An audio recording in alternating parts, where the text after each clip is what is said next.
Good afternoon, everyone. It is January 9th, 2020. I'm Eric. Before I get started, I'd like to give a sincere apology to Austin Redmond. The reason I give Mr. Redmond a apology is because this comment didn't actually show up on, in the comment section of the video. Now, I went to my master comment section to see if it was there. It was not. YouTube has a habit, YouTube/Google, has a habit of deleting things that they don't like, which, in this instance, Austin Redmond commented Trump always used to blame the Saudis for 9/11, and he did.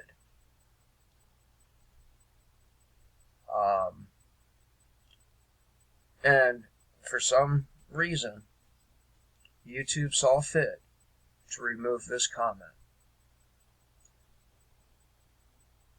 I wonder why that is. I do apologize, Redmond.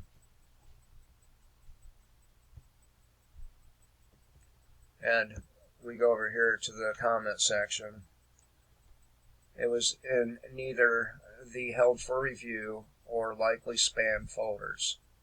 I do my best to answer comments, although sometimes life gets to be very hectic and I lack time to do so. Anyway, I wanted to show you that it was not me censoring your comments. I would never do such a thing. In fact, I don't delete comments that are even nasty, personally nasty to me. Okay? If you say something shitty in my comment section, I'm not going to delete the comment. Alright, moving on. Back to this guy. I'm going to go ahead and play the clip first, and I may interrupt it a couple of times to make a point. And then I have 3 short articles to share with you. All right.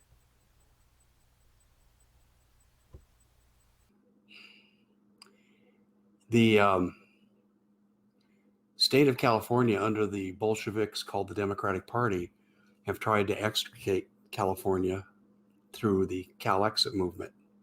Well, first they tried to take over the Jefferson 51st State movement. They failed. They wrecked it. Then they moved to Cal Exit, where all the old Obama people came in. And Cal Exit's made up of the Mexican consulate, the Bank of China, front groups for the Chinese, cartels. I kid you not. Paul and I have documented this. Paul Preston and I have documented this many times, many interviews, no question. They have a terrorist mentality. George Soros' people is involved in this. Eric Holder, the disgraced attorney general over Fast and Furious, he's the spokesperson. Now, don't get me wrong here, people. I'm not here to badmouth his information, okay? This is not what I am disputing. Do I believe what he's saying? It's a good chance that it's true, okay? This is not why. This is not my criticism. We will get to that criticism shortly, but I just wanted to point that out to you real quick. Don't have a personal problem with Dave Hodges. I think he's just delusion, just like so many other Americans. That's all. Person for the group. They even went so far to commit treason, and this is, by the way, a violation of the Logan Act and could consider treason if you consider Russia to be an American enemy. They opened up an embassy in Moscow without permission. You can't do that under the Logan Act. I don't know why they haven't been prosecuted, and that's, I think, one of the failings of the DOJ under President Trump, is this should have been dealt with. But these people are total traitors to this country.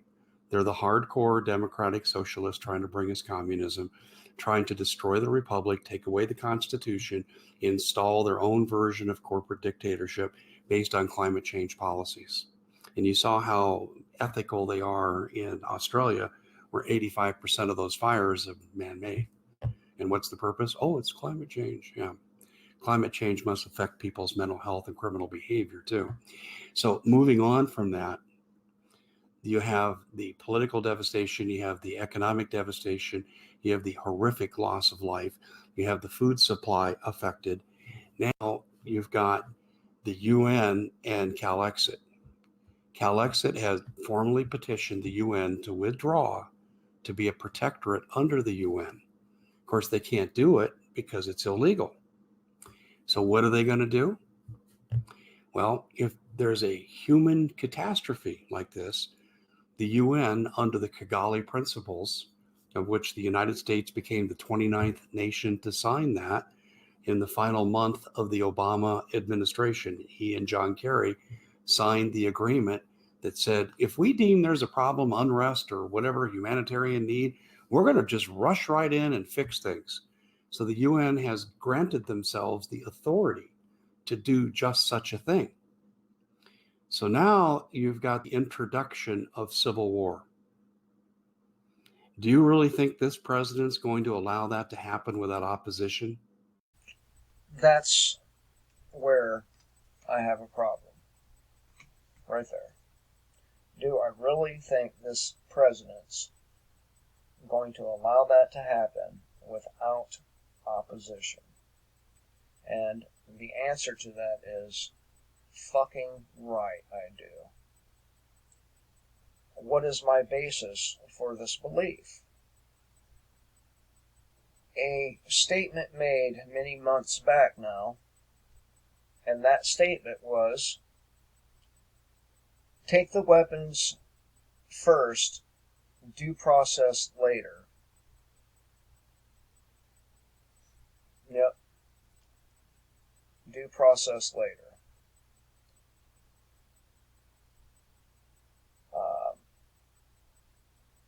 And just a few other nuances that make me lean that way, that Trump would not only allow it to happen, but aid in facilitating it happening. And this is what I'm talking about. People have blind faith in these scumbag, lying sacks of shit politicians, and it's not just Trump, and I've said this how many times. It's all of them. Well, let's continue. I don't think most of the armed forces are. Now, I know some parts of the armed forces are compromised because of Obama's purge of military leadership during his 8 years, in which he purged almost 400 command officers. So there is some division within the ranks, but overall, no.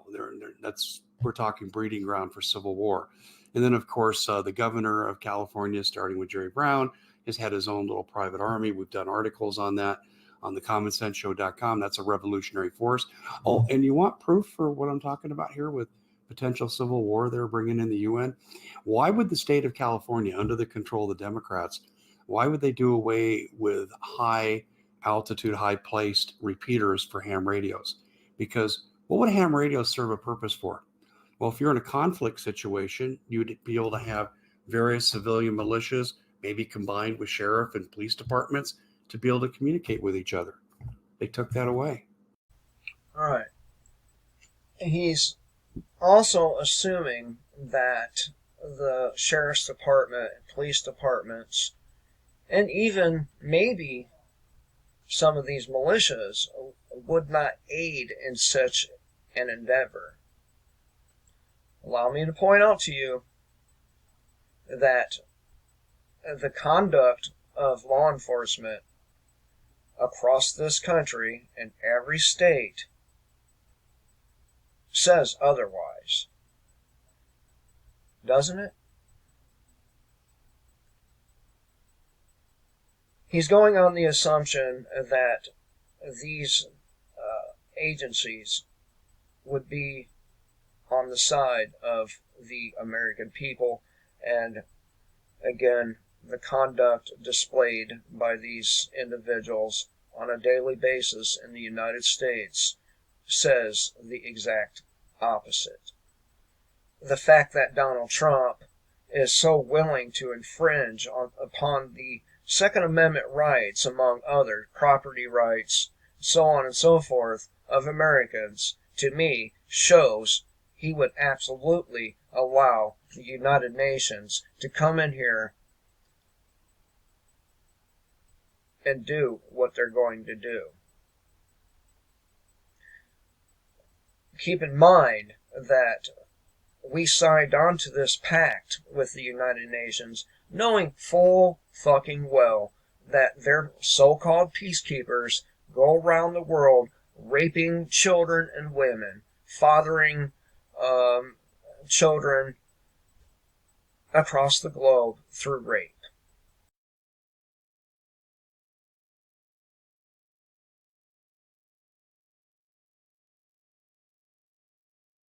They didn't give an explanation. They just said, "Boop, it's gone. We're not doing it." That's called taking out command and control. And so is taking down the power grid, which we know have routinely done primarily in Northern California under PG&E. So all these signs, don't they kind of all point in the same direction here? So you take down the dam, you have these horrific things happen, and you initiate basically the beginning of a civil war, and the UN has been able to implant their troops. And let me go back to one more ancillary collaborating piece of data that I've covered a number of times here, both on this channel and also on thecommonsenseshow.com. April 9th, 2019, article appeared in the Washington Post in which it stated that a new Mexican National Guard had been formed, separate and apart from the federales in Mexico, and they were being trained by the UN for humanitarian purposes. See, once more, allow me to repeat this. It's not the information Dave Hodges is sharing or covering. It is the notion that Donald Trump or your local police department / sheriff departments are going to be on the side of Americans. Those who are will straight up abandon their posts and go and fight for their families. They will not participate at all. But the ones who have nothing but their jobs, and there's a lot of them, they don't have family, that they care about. The ones like that, they will absolutely participate in aiding the United Nations in any and every capacity possible.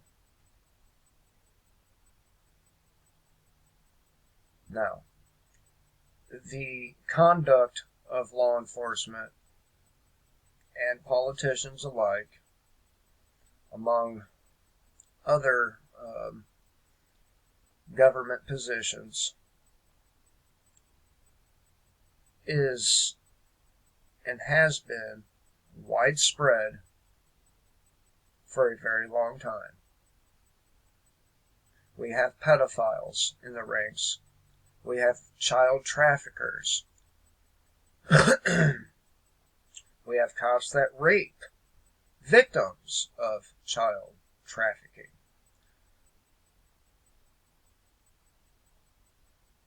These agencies behave in total disregard for the good of the public. You know I'm not lying. They behave in a very, very reckless manner with their guns, with their canine, with their cruisers. Which brings me to this. Cop indicted for recklessly driving patrol car on the sidewalk, killing a 4-year-old little girl. Again, this is not just a bad apple or two. If you have a bad apple in a barrel of apples, that rot spreads to all of the other apples.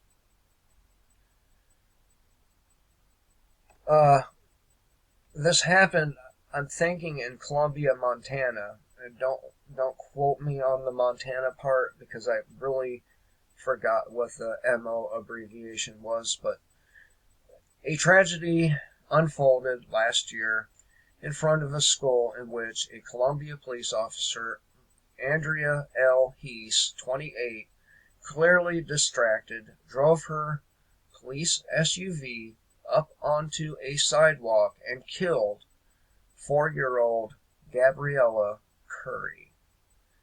And it took a year for this officer to finally be charged.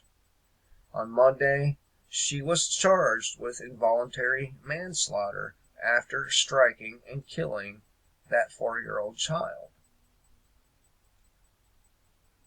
We see the recklessness displayed by these cops every day. The torture, the tasering, the shootings in the back, the accidents in their cars. We see it every day. So what makes you think they would not participate in the disarmament of the American people? What makes you think Donald Trump wouldn't allow this United Nations takeover to happen? He may showboat. He may do that. But at the end of the day, that showboating would yield nothing. Just like it would be meant to. Alright. Got to talk about this one while we're here. This is from Zero Hedge. Americans receive fake texts saying they've been drafted for war. The U.S. Army Recruiting Command reported Tuesday that fake texts are informing Americans that they've been selected for a military draft and to report to the nearest recruiting station for immediate departure to the Middle East. USA REC confirms the texts that were widespread and have been sent to many across the country, but assures everyone the mass draft texts are fake. Okay. I doubt it. I doubt that the texts were fake. Probably a test to see whether or not, or to see how effective the system of sending these mass texts out is, and to see how many people actually show up at these recruiting stations. Let me tell you right now, Jesse Ventura's not going to like what I'm going to say because he hates draft dodgers. But do not fight for these bankers. Do not fight for these politicians. Do not fight for the non-existing rights that we supposedly have. Do not do it. I encourage you to turn your back on this system fully. I encourage you to quit giving these dirty pedophile politicians consent to rule over your lives. I encourage you to rebel. And I'm going to tell you, if you choose to be compliant, if you choose to be obedient, you will be so guilt-stricken, you will end up just like those committing suicide and overdosing. Cancer deaths see largest drop on record as overdoses and suicides soar. If you decide to be compliant, if you continue to give your consent, if you have any soul whatsoever, any humanity, the guilt you feel will build up, and you will become another statistic, another person who blew their brains out, who hung themselves. You'll be another person desperate to escape from your reality and overdose on fentanyl-laced heroin or something else.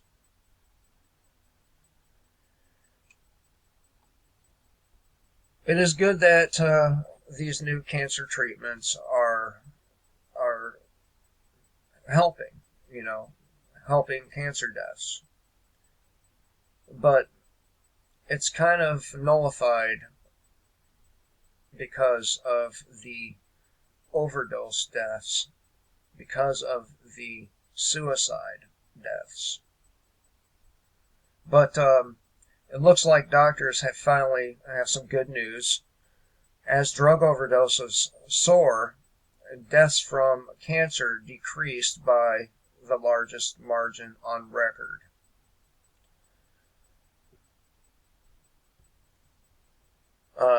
Stuff like improvements in video-assisted surgery have helped prolong the lives of patients who previously faced a grim prognosis. And they're talking about people specifically suffering from difficult-to-treat lung cancers, among other things. But more and more people are killing themselves. And most of these people are middle-aged white males. And, you will be one of these people if you continue to give consent to politicians who routinely rape children, to politicians who routinely destroy your rights. If you continue to give consent to the law enforcement agencies who uphold the whims of these pedophile politicians, the guilt will be too much for you to bear. Anyway, thought I would talk to you all about this. I hope everyone has a great, great day. Until next time, Kill the state, live free.